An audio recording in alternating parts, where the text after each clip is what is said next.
এখন বাজে দুপুর 2টো আর আমরা এই মাত্র জুলুকে এন্ট্রি করলাম।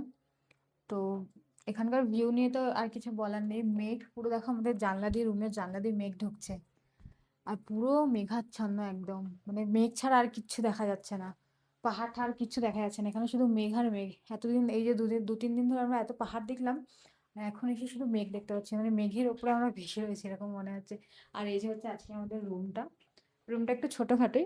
আর এই দিককার রুমগুলো অতটাও খুব একটা ভালো হয় না। তো ঠিক আছে, আজকে দিনটা ম্যানেজ করে নিতে পারবো।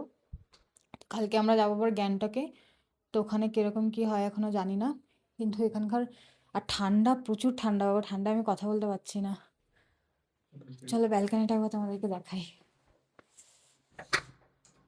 এত ঠান্ডা, এই ঠান্ডায় আর কথা বলা যাচ্ছে না। ব্যালকনি থেকে অবশ্য কিছু দেখা যাচ্ছে না, শুধু মেঘ আর মেঘই দেখা যাচ্ছে। এই দেখো, কিচ্ছু দেখতে পারবে না, কিচ্ছু না, শুধু মেঘ আর মেঘ। হ্যাঁ, এই মেঘটা দেখতে যেন ভালো লাগছে, এই মেঘের ভিউটাও ভালো লাগছে দেখতে, তাই না? ওদিকটা দেখো, পুরো মেঘ সাদা একদম। দেখতেই পারবেন।